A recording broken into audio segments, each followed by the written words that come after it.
Hello and welcome to the Wargamer. You're joining me for another Imperial Assault painting tutorial. This time I'll be showing you how to paint Luke Skywalker as the Jedi Knight, and I'll be using the Army Painter range of paints to do so. Now this miniature is predominantly black, so I've primed it using a black spray prime. It's not normally what I do, but considering we're going to have black robes and also black boots and other items, it just makes more sense to start off with a black base coat.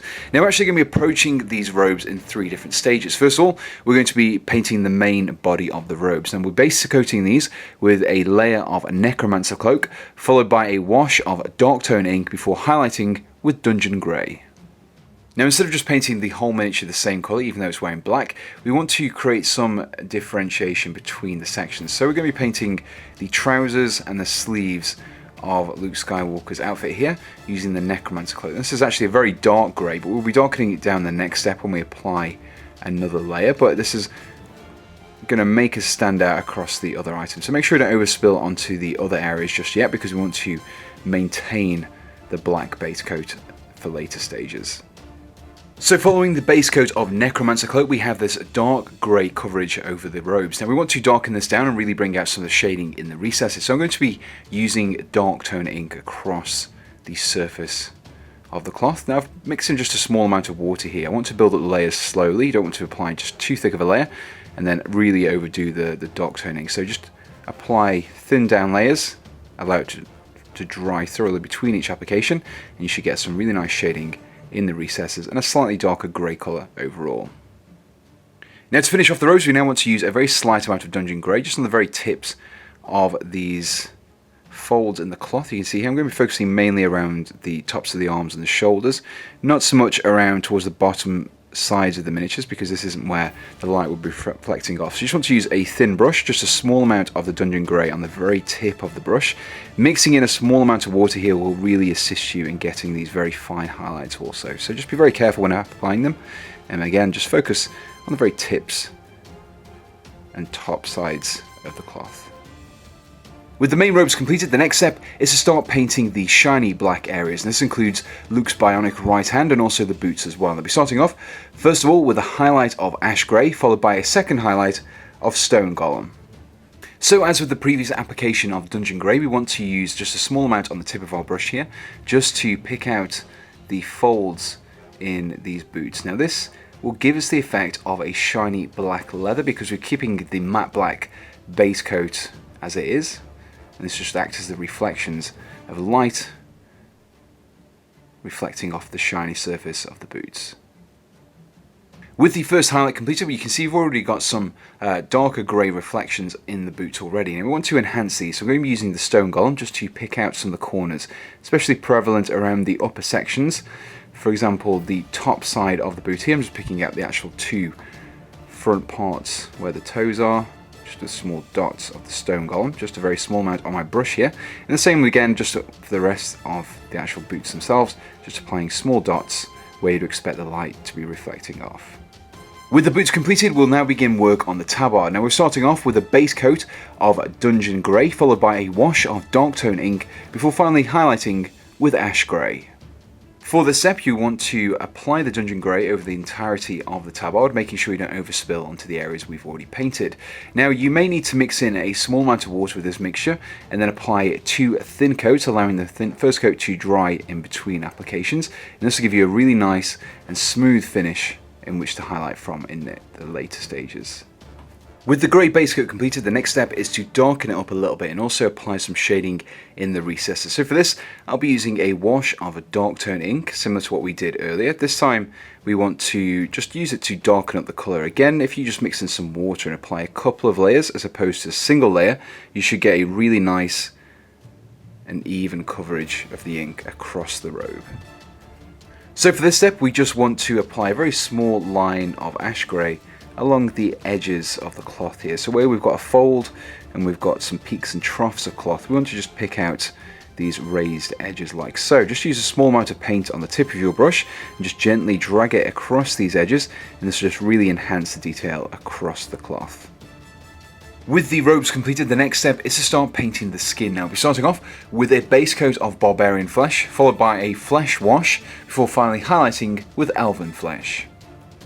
For this step, as we are painting over a black base coat, you may need to apply 2 thin down layers of paint as opposed to just one thick one in order to get the flesh colour that we want. So I'm mixing some water here, roughly 1 part water to 1 part Barbarian Flesh. I'm just going to be applying this over the surface of the skin and just slowly building up the layers until I get a really nice and even coverage. So following the base coat, we want to enhance the facial features, and we're going to be doing this by applying a flesh wash over the surface. Now I've mixed in a little bit of water here. We don't want to apply it too strongly, otherwise we'll really darken the skin too much. You can see here as I'm just applying it over the skin, it's going to pull into those recesses and bring out the facial features, as well as slightly darkening the skin as well, which will further enhance the second highlight that we're applying shortly. With the wash completed, the final step is to highlight the flesh using the Barbanan Flash. Now we're just going to be focusing this on the facial features that are more prominent, for example the nose here, the cheekbones, the chin, and also the lips as well. And when we actually come to paint the hands, we want to do a similar effect, just picking out the knuckles and just the raised sections along the hand and fingers. With the skin completed, the next step is to start painting the hair. Now we'll be starting off with a base coat of leather brown, followed by a wash of strong tone ink, before finally highlighting with monster brown. Now we'll be applying the leather brown across the entirety of the hair here. Now I've mixed in just a small amount of water, just because painting over the black might not cover particularly well in one coat. So all we're doing is, once this first layer is dried, I'll then be applying a second layer over the top, just allowing the first layer to dry thoroughly in between. Following the base coat, the next step is to wash over the hair using strong tone ink. Now what this will do is it will pull into all these recesses where we've got the individual strands of hair and really bring out the detailing in the hair. Also darken it down ever so slightly as well, which will make the next highlight stand out that little bit more. The final step in painting the hair is to pick out the top sections with the monster brown. So I'm just going to be dragging this brush very lightly across the surface of the hair, just to pick out the raised sections of hair, as you can see I'm doing here, and also be focusing towards the ends of the hair as well, just to add a little bit of lightness to the hair and also bring out some of the detail as well. The next step in painting Luke Skywalker is to tackle the lightsaber itself. Now we'll be starting off with a base coat of matte white, followed by a layer of snake scales, and then we'll be washing over it with a light layer of green tone ink before finally highlighting with Kraken skin. So for this step, we just want to apply a layer of the matte white across the length of the lightsaber itself. Now the reason for doing this is because it will make the next few layers a lot brighter. And this is quite a pigment-rich paint, so you shouldn't need to apply too many layers, but thinning it down slightly and then applying 2 layers will give you a much better finish overall. The next step is to use the snake scales to just apply this over the length of the lightsaber, and this will give us a really nice bright green colour that we're looking for, as to get a base foundation of the colour. So I've mixed in just a small amount of water here, roughly 2 parts snake scales to 1 part water, and that'll just create an almost wash over the surface of the blade. Now once this first layer is dried, I'll be applying a second layer just to get a very nice and deep, rich colour. So now that we have a bright green base coat, we now want to darken the colour a little bit towards the bottom. So I'm going to be using the green tone ink for this. I've watered it down quite heavily, using 1 part water to 1 part green tone ink. And we're focusing this mainly towards the bottom of the blade. It will almost be imperceptible the amount that we're using here, but we want to build it up slowly over a few layers just to give a very subtle amount of colour gradient to the lightsaber. The final step is to use the Kraken skin just to apply a small thin line of paint running the length of the blade. Now I'm going to be using this on the edge, which is actually away from Luke Skywalker's face. You can see here, just a small line like so, focusing more towards the center of the blade and then tapering off as it gets towards the end, so the center of the blade is the brightest part of it.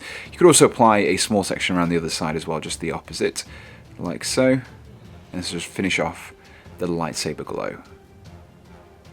As a final and optional step, you could apply some lightsaber glow to the arms and also the chest. Now I'll be using the snakeskin scales that I used to get the base colour of the blade, mixed in with some war paint mixing medium, and this will really thin down the colour. And what we want to do is we want to apply this to the forearms, just over the top. You can see it's very thin and it gives a very slight, subtle green coloration to the material. And this is just, if you build this up over a few layers, you'll get a nice glow across the chest and the arms. With the green glow completed, the next step is start painting the actual lightsaber itself. Now we're painting this, first of all using shining silver, followed by a wash of dark tone ink. Now, shining silver is a very bright paint indeed, and this will give us a really nice reflective colour that we can use for the lightsaber hilt, because lightsabers are traditionally quite bright in their silver colour as well. So when you're painting this, just be careful not to overspill onto the areas that we've already painted, such as the lightsaber blade itself or the black hand that we've got gripping the actual lightsaber. So just be very careful, use a thin brush and apply a couple of thin down layers rather than one thick one. For this step, I'll be using the dark tone ink to bring out some of the detailing in the lightsaber handle itself. So I'm just washing it over the surface here, making sure that it pools into all of these recesses and really brings out the detail in the lightsaber. Now the final step is to achieve a gloss effect on both the boots and the glove as well. And this will really enhance the shiny leather effect. And for this, we'll be using gloss varnish. Applying the gloss varnish is very straightforward indeed. Just apply it like you would do a regular paint. Now, I would recommend doing this after any anti-shine matte varnish sprays are used, otherwise you'll simply matte down the gloss effect that we're achieving here. And here we have the completed Luke Skywalker Jedi Knight. If you enjoyed this tutorial, please do let me know in the comments below, as well as subscribing to be kept up to date with all of my future content. If you would like to be kept up to date with all the projects that I'm currently working on, do be sure to check out both my Facebook and Instagram pages, which you can find links to in the description below. If you would like to support me in making future tutorials, you can do so by checking out my Patreon page. From there, you can donate to me from as little as $1 a month, which will really help me in producing future content. So until next time, thanks for watching and goodbye.